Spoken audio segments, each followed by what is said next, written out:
Hello guys and welcome back to another video. Today it is Sunday and I've decided to do a weekly recap. I'll be going through the best trades of the week and what the potential P&L could have been for the week. So coming into Monday here, we had this big gap and this low resistance liquidity. I honestly was a bit too bearish. We swept out this liquidity and stuff, so it would have been valid to be a little bit more bullish. At open we shoot lower, take out this liquidity, and there was a pretty okay long. I didn't see this in the live market. So NQ doesn't rebalance the range, but okay, yeah, we do. We rebalanced the range. ES was a bit weaker. We just left these highs. So we have very nice liquidity to the upside. We touched these 5-minute gaps, and we 10 a.m. we go up, then we go down. We break above again with momentum, aligns with the trend, and then we come down into this 15-minute RB, the C of it, which lines up with the fib. And this RB is really nice since we came down, filled out this entire gap, then came up and closed within this body again. So yeah, this is a pretty solid trade, just a continuation. Not the best RR, but still a pretty good trade. It's not the best trade, so I wrote it here as a potential trade, and if I would have taken it, I probably would have made like $500. Yeah, that was on Monday. And on Tuesday we had this really nice long, which I did take, but I also took losses before this long. I took some shorts, which in hindsight then I knew after taking them as well, they were pretty bad. Drawn liquidity was pretty clear, and we were just trading up. So here we have 10 a.m. and then we come down. I think we made a internal SMT right here, not sure. Big momentum up. We trade lower into this. We have a 5-minute, 15-minute, all of that gap, and like this acting as support. We just touched 0.72 of the range. We tap 10 a.m. and here we create a really nice rejection block in the 2-minute.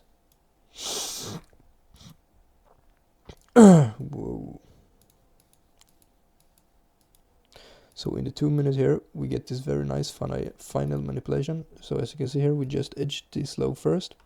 This is fake out, and then we go down lower, we resweep the low, tap this, then we get very nice close above 10 a.m. and these wicks.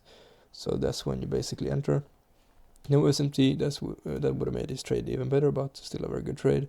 Good RR. I took this, but I partialed here, and then I had my targets at Asia high, so I got trailed stop like right here. So bad partials, and I shouldn't even have targeted Asia, should have just had less partials, and then I could have targeted here. 1W should have made like 1K. Then we have Wednesday, which we got a really nice short. I also took this. So we come up, we touch the NWOG. We are very, very overextended, and we need to rebalance. Time is like, it's 11:30 when we start to drop, and that's like a nice time for reversal. So here first we create this buy side to lure people in short, then we get straight momentum up, very good manipulation. We make the SMT and we create this nice 15-minute rejection block, and we have this 1-minute fair value gap and stuff. So I took this, I got a little bit worse entry. I think I had my entry like right there, so 4-point worse entry. But yeah, I took this, but I again partial pretty bad. I took one off right here at this 15-minute gap, and like it's not the worst, but just unnecessary in my opinion. So I took one off right there, then I took another off like right here somewhere.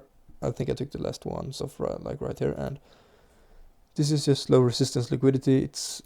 We have 0.5 here, and we should just want to rebalance. So I probably could have just held most of here, maybe taken a partial like at this first low, but yeah, mostly should have just held it here, which would have given me a lot of more profits. But one reason was also because I was an alpha and I did not want too much profit, since that would make it harder to make the 40% consistency rule. But if I would have taken this on my expresses and not partialed, I should have made like 1.1k on that trade. I think I ended up making like 580 on it. Thursday I didn't find a trade, nothing that was good enough. And on Friday I saw this trade here, which was very much like the one on Wednesday. We came into 1 hour rejection block, 15-minute order block. Yeah, and we get momentum down, and we didn't have an SMT. We had only this candle SMT in the 1 minute, but we get very nice momentum down and create imbalances for the first time in like the entire day. So not a bad trade. But I had my limits higher and I wanted to see ES come up and sweep this. We did, however, come up here and make this internal SMT. No, wrong. Right here. We made the internal SMT right there. So then you could have maybe like entered here, which I did on my combine actually. I entered here once we got that internal SMT, and it's not the worst entry. This is better than that one, in my opinion, because we get the SMT. However, I labeled this as a BE trade or no trade, because we didn't really tap the zone I wanted, and as you can see here, I would have gotten BE, no point in like targeting here. Maybe could have gotten like a TP1 off, possibly, if I had one right here, but yeah, good trade, but probably would have just gone break even, to be honest. So that was the trade recap for this week. PNL could have been 2.7k basically. If I had done everything correctly. I did take most of these trades. I took every single trade except the one on Monday. However, I partialed too much and I took like 2 or 3 unnecessary losses as well, so which kind of ruined it a little bit for me because I de-risked then. But other than that, I'm happy that I took the winning trades. Just need to work on not partialing that much.